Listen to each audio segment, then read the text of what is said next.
The atmosphere inside the Supreme Court turned eerily silent.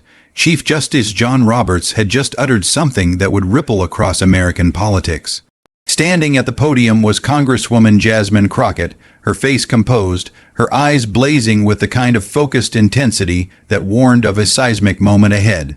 What transpired in the following seconds didn't just shake the walls of that historic chamber, it sent a tremor through the entire country, pulling back the veil on power in a way few could have imagined. Before diving into how it all unfolded, make sure you're subscribed and have alerts on you won't want to miss moments like this, when systems long protected by privilege finally face a reckoning. Because what took place in that courtroom wasn't just a confrontation, it may have changed the balance of American power itself. The day started like any other formal session at the nation's highest legal institution. Congresswoman Jasmine Crockett of Texas had arrived to testify on voting legislation. She stepped into that stone fortress dressed in a sharp navy suit, natural curls confidently styled, and a folder in hand filled with evidence that would soon dominate headlines. She had no idea that the country's top judge was about to reveal a side of himself no one had ever seen on record. That morning, in her Washington, D.C. hotel room, Crockett had been awake since 5, reviewing her final notes. Her grandmother's voice echoed in her mind when they try to knock you down, rise even taller. She was ready for intense legal sparring and political obstacles, but nothing could have prepared her for the firestorm ahead.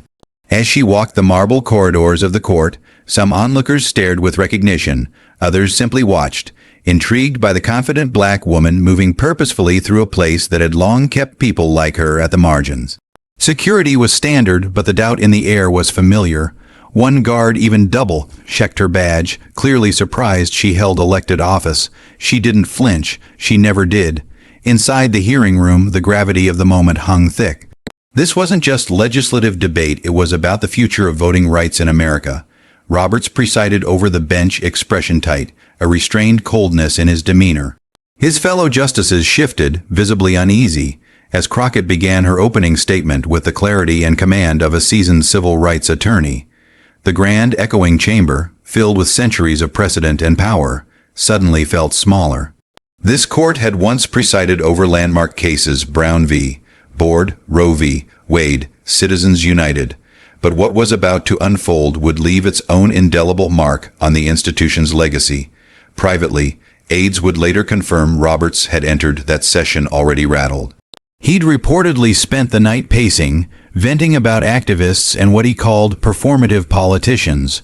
One law clerk later confided off the record that they overheard the chief muttering, "Someone needs to remind them who runs this country." He hadn't even allowed Crockett to speak before his mask began to slip. His fingers tapped impatiently, jaw tense. Justice Ginsburg, were she still alive, might have recognized the signs, a man on the verge of losing control. And then it began. Roberts spoke, and what emerged didn't resemble legal rhetoric, it was laced with contempt. Decades of buried resentment broke through in an instant. His words would soon be quoted across media outlets, analyzed by constitutional scholars, and dissected as a rare moment of raw bias from America's top judge, triggered by a confident black woman demanding answers.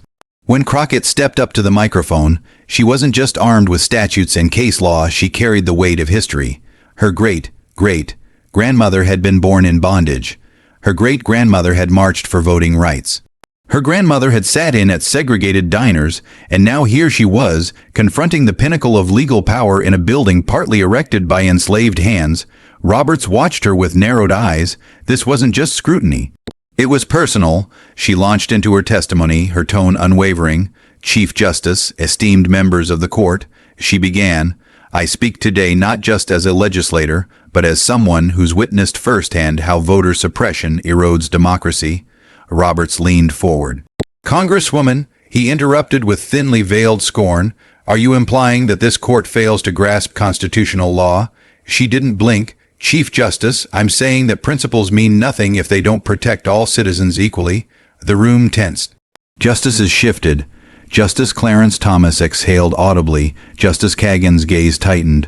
Roberts's mask began to crumble. "Perhaps," he sneered, "you'd serve your district better by working, not performing for cameras." Crockett, steady as ever, responded, "I'm here because my constituents' rights are being erased. That's not performance, that's accountability. Then came the gavel, sharp, loud, like a warning shot. Roberts's face was flushed. The room froze. You may think this is Congress, he snapped, but this is the Supreme Court. We don't tolerate theatrics here. He stood, an unprecedented move, finger extended at Crockett. The symbolism was unmistakable. Dominance, challenge, disdain. Some people think they can waltz in here and lecture me, he said, about values I've upheld my whole life.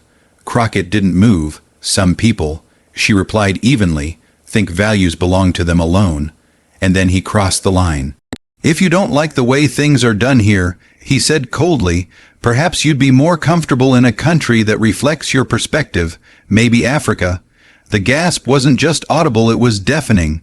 Kagan bolted upright. Thomas stared, stunned. Phones quietly lifted. History was happening live. Crockett didn't flinch. Chief Justice, she said, her voice calm but cutting, did you just tell a sitting black member of Congress to go back to Africa? He opened his mouth. No words came. She leaned in. My ancestors built this nation. They were here centuries before your family arrived from Ireland. Don't ever question where I belong. Then slowly, deliberately, she pulled a document from her folder. Your grandfather, Patrick Roberts Jr., was arrested in 1924 for participating in an anti-black riot in Chicago. Here's the record. Roberts paled. If we're sending people back based on their family's behavior, maybe you should start packing. The room erupted. Applause, shouts. History wasn't whispering anymore, it was roaring. And that was just the beginning.